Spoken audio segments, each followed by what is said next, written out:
Friends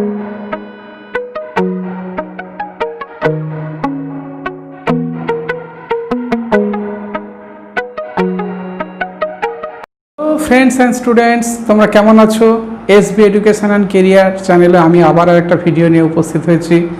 আমাদের descriptive English, spoken English এবং অন্যান্য ক্লাস চলছে। তোমাদের স্পোকেন ইংলিশের পার্ট দিয়ে চলেছি এবং আজকে প্রিলিমিনারি পরীক্ষা এবং মেন পরীক্ষার জন্য প্রয়োজনীয় যেগুলো আমি একটা খুব গুরুত্বপূর্ণ ভিডিও নিয়ে এসেছি। প্রথম থেকে শেষ পর্যন্ত দেখবে।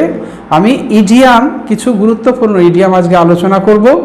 তো আগেও কিছু আলোচনা করেছি এবং আজও কিছু আলোচনা করব। তোমরা আশা করি এগুলো দেখতে থাকবে এবং এর সঙ্গে সঙ্গে আমি ইডিয়ামগুলো এবং তার মিনিং, তার সাথে সাথে আমি কীভাবে এগুলো অ্যাপ্লাই হয় আমি দেখিয়ে দেবো। তাহলে তোমাদের এগুলো বুঝতে সুবিধে হবে যে how idioms can be used in descriptive and spoken English both. Okay, তো এই দুটো ইডিয়াম, এই দুটো ক্ষেত্রে অর্থাৎ মানের ক্ষেত্রে, জানার ক্ষেত্রে এবং ব্যবহারের ক্ষেত্রে ইডিয়ামগুলো কিভাবে ব্যবহার হয় অর্নামেন্টাল ল্যাঙ্গুয়েজ হিসেবে, অর্থাৎ অর্নামেন্টাল ইংলিশ ল্যাঙ্গুয়েজে কীভাবে এগুলো ব্যবহার হয় সেগুলো আজকে দেখাবো। ওকে, তো তোমরা প্রথম থেকে শেষ পর্যন্ত ভিডিওটা দেখতে থাকবে এবং আশা করি তোমরা সব আমার ভিডিওগুলো দেখছো এবং সেগুলো সম্পর্কে তোমরা কিছুটা জ্ঞান লাভ করছো। তো আজকে আমরা ইডিয়ামসগুলো ওয়ান বাই ওয়ান আলোচনা করব। তো আজকে এক নম্বর ইডিয়ামগুলো হচ্ছে অর্নামেন্ট হিসেবে ইউজ হয় বাক্যের ইডিয়াম ফ্রেজ, বাক্যের সৌন্দর্য বৃদ্ধি করার ক্ষেত্রে, একটা বাক্যকে সুন্দর এবং স্ট্যান্ডার্ড করার ক্ষেত্রে ইডিয়াম ব্যবহার হয়।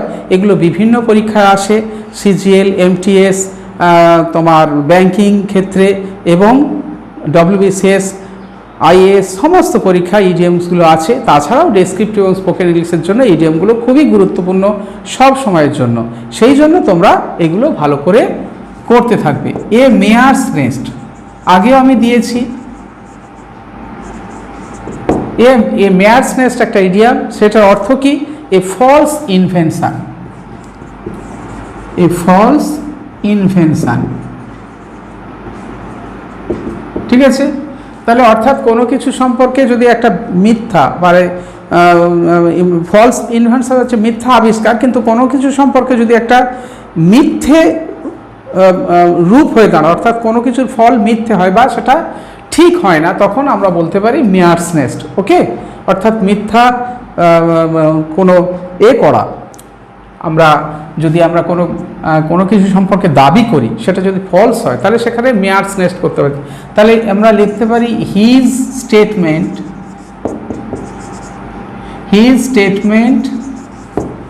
ইন দিস রেসপেক্ট, এ ব্যাপারে তার statement is nothing but proved to be a mare's nest.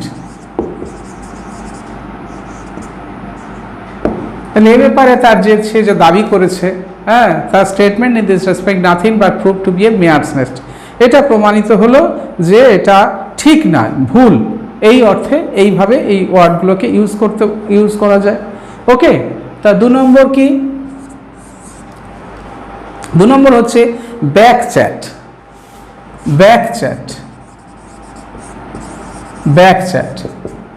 মানে কি? ব্যাকচ্যাট হচ্ছে ইডিয়াম, তার মানে হচ্ছে ইমপার্টিনেন্ট রিমার্ক। ইমপার্টিনেন্ট রিমার্ক মানে অসঙ্গত বা কারো সম্পর্কে যে গোপনে আড়ালে কথা বলা হয়, আমরা যে সমালোচনা করি বা নিন্দা করি বা কারো অসমক্ষে, অর্থাৎ কারো পেছনে, তাহলে সেটাকে বলা হচ্ছে ব্যাকচ্যাট। ঠিক আছে? হ্যাঁ, ডু নট, এটা আমরা করতে পারি ডোন্ট ইনভলভ ইয়োরসেলফ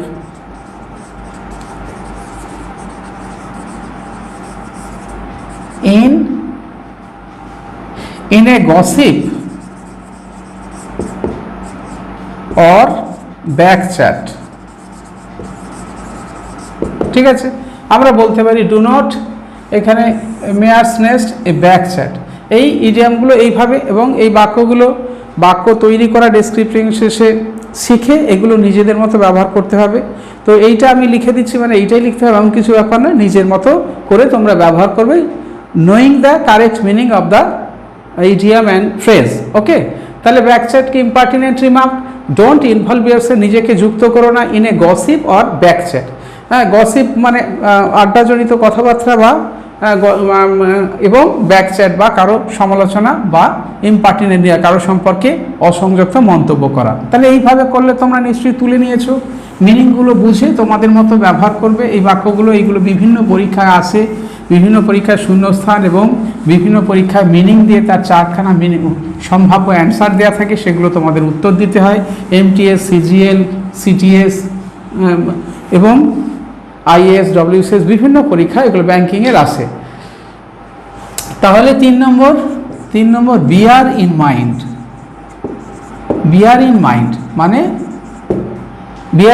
মাইন্ড মানে রিমেম্বার, স্মরণ রাখা, এইটা মনে রাখবে। বিয়ার ইন মাইন্ড মানে রিমেম্বার, স্মরণ রাখা।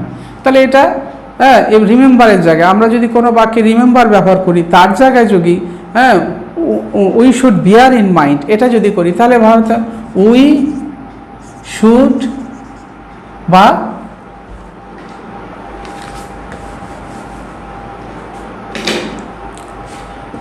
he cannot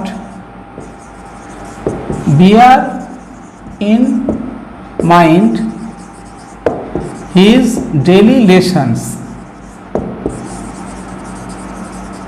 ঠিক আছে, অর্থাৎ তার ডেলি পড়াশোনা, অর্থাৎ সে হয়তো পড়াশোনা খুব একটা নয়। He cannot bear in mind his daily lessons. এইভাবে আমরা ছোট বড় অ্যাকর্ডিং টু আর নিড আমরা বাক্য গঠন করতে পারি। অর্থাৎ সে তার ডেলি লেসনটা, ডেলি পড়াশোনাটা ঠিকমতো মনে রাখতে পারে না। এইভাবে প্রয়োজন অনুযায়ী আমরা ব্যবহার করব। তারপরে কি, born with a silver spoon in mouth. অর্থাৎ বাংলা মানে করলে দাঁড়ায় মুখে রূপোর চামচ নিয়ে জন্মগ্রহণ করা। হ্যাঁ, তাহলে এর মানেটা হচ্ছে born in a wealthy family. Wealthy family, ঠিক আছে। তাহলে খুব সম্পদশালী বা খুব ধনী পরিবারে জন্মগ্রহণ করলে তাহলে আমরা বলি যে রূপোর চামচ মুখে দিয়ে জন্মেছে। তার মানে আমরা সেটা ইংরেজিতে বলি born with a silver spoon in mouth. অর্থাৎ ইডিয়ামগুলোর যদি বাংলা মানে করি তাহলে আমরা বুঝতে পারবো যে ইডিয়ামগুলোর অর্থ কি হবে। ওকে, তাহলে এটা আমরা ব্যবহার করি, কি করে ব্যবহার করব বাক্যে না, আমরা যদি লিখি এইভাবে যে কবি Nazrul was not born with a silver spoon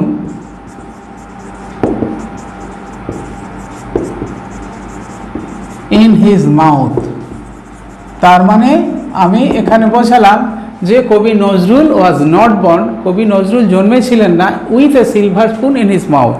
অর্থাৎ খুব ধনী পরিবারে কবি নজরুল জন্মেছিলেন না, অর্থাৎ গরিব পরিবারে জন্মেছিলেন।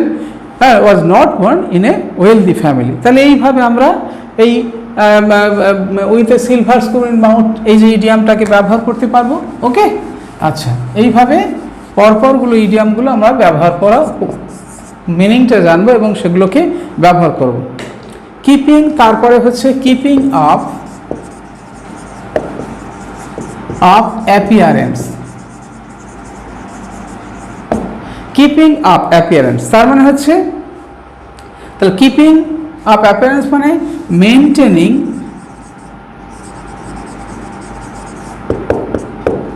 Outward show. অর্থাৎ বাইরের চাকচিক্য বজায় রাখা। আউটওয়ার্ড শো অর্থাৎ বাইরের, ভেতরে যাই হোক বাইরের যে চাকচিক্য বজায় রাখাটা, এটাকে বলা হচ্ছে মেনটেনিং কিপিং আপ অ্যাপিয়ারেন্স, অর্থাৎ বাইরের চাকচিক্য বজায় রাখা। তাহলে এটাকে আমরা বলতে পারি মাই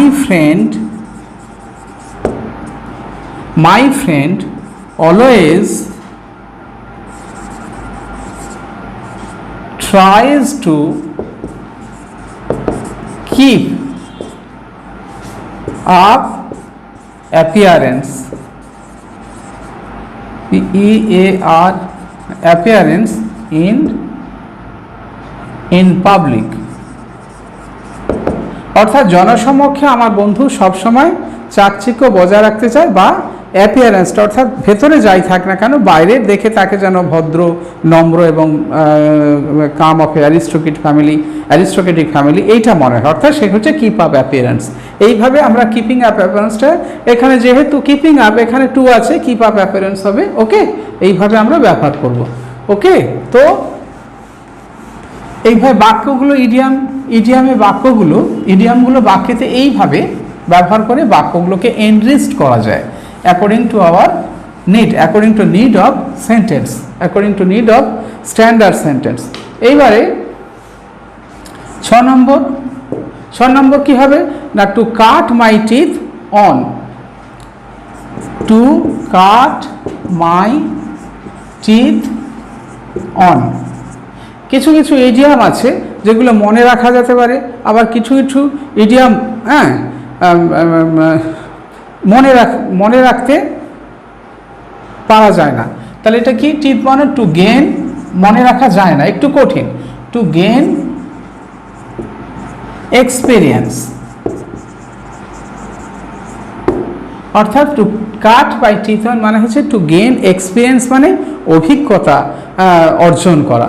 ঠিক আছে, তাহলে এটাকে কিভাবে বাক্য করা যাবে, তাহলে I cut my teeth on throughout ups and downs, through ups and downs of my life।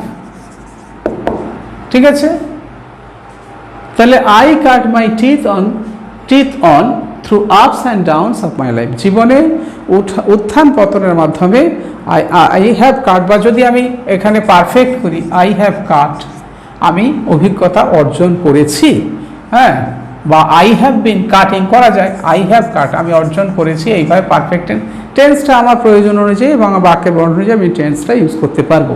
ওকে, তাহলে এই 6 নম্বর। এবারে এরপরে কি 7 নম্বরে কি আসবে না, burned his finger, burned one's finger, এখানে হিজ করা যায় ওয়ান্স ফিঙ্গার, মানে কি এখানেই বোঝা যাচ্ছে, বাংলায় কিছুটা মানে বোঝা যাচ্ছে, হ্যাঁ, বার্নড হিজ, একজন যদি একজনের নিজের আঙুলটা পুড়িয়ে ফেলে তার মানেটা কি হবে, যে তাহলে নিজেকে বিপদের সম্মুখীন করা, এটা আমরা বুঝতেই পারছি। ঠিক আছে, হ্যাঁ, get one self into trouble, অর্থাৎ নিজেকে সমস্যায় জড়িয়ে ফেলা, অর্থাৎ এই সমস্যা সম্পর্কে এই বাক্যটা কিভাবে লিখব, হ্যাঁ, তাহলে বার্নড ওয়ানস ফিঙ্গার মানে get one self into trouble. তাহলে এইটা আমরা এইভাবে লিখতে পারি, Rajesh burned his finger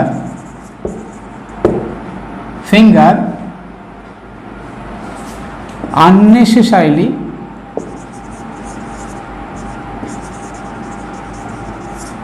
getting himself involved into that murder case। তাহলে Rajesh burned his finger unnecessarily, অর্থাৎ রাজেশ নিজেকে অপ্রয়োজনীয়ভাবে, অর্থাৎ কোনো প্রয়োজন ছিল না, এইভাবে নিজের সমস্যায় জড়িয়ে পড়লো, getting himself involve into that murder case, সেই মার্ডার কেসে নিজেকে ইচ্ছাকৃতভাবে জড়িয়ে তার নিজের সমস্যা নিজেই ডেকে আনলো। তাহলে এইভাবে আমরা ইডিয়ামগুলোর মানে বুঝে সেগুলোকে বাক্যে ব্যবহার করতে পারি এবং বাক্যটাকে আমরা সুন্দর করতে পারি according to our need. We can make our sentence standard by applying those idioms, okay, and according to the need of sentence, according to the need of the passages, according to what we are going to write in several examinations and in several situations we can use these idioms. তো আজকে বোঝানোর চেষ্টা করলাম ইডিয়ামগুলো ব্যবহার করে মানে এবং সেগুলো ব্যবহার দেখিয়ে দিয়ে আমি বোঝানোর চেষ্টা করলাম যে কীভাবে সেন্টেন্স তৈরি করা যেমন স্ট্যান্ডার্ড করা যায়। তো তোমরা আশা করি কিছুটা শিখছো এবং উপকৃত হচ্ছে। তোমাদের যদি আজকের ভিডিওটা দেখে ভালো লাগে তাহলে লাইক কমেন্ট শেয়ার করবে, এবং যারা নতুন তারা পরবর্তী ভিডিওগুলো পাওয়ার জন্য আমি এর ওপর পরপর ভিডিও দিয়ে যাবো, ডেসক্রিপটিভ ইংলিশ এবং spoken English according to need of examination, এবং তোমাদের প্রয়োজন অনুযায়ী বিভিন্ন পরীক্ষা একেবারে গ্রুপ ডি লেভেল থেকে আইএস লেভেল পর্যন্ত চেষ্টা করবো দিয়ে দেওয়ার জন্য, যাতে তোমরা উপকৃত হতে পারে। তো ভালো লাগলে তোমরা লাইক কমেন্ট শেয়ার করবে, এবং নতুন যারা তারা আমার চ্যানেলটাকে সাবস্ক্রাইব করবে পরবর্তী ভিডিওগুলো পাওয়ার জন্য। তো আজকে ভিডিওটি দেখার জন্য তোমাদের আবার ধন্যবাদ জানিয়ে আজকে শেষ করছি। আবার একটা ভিডিও নিয়ে উপস্থিত হব।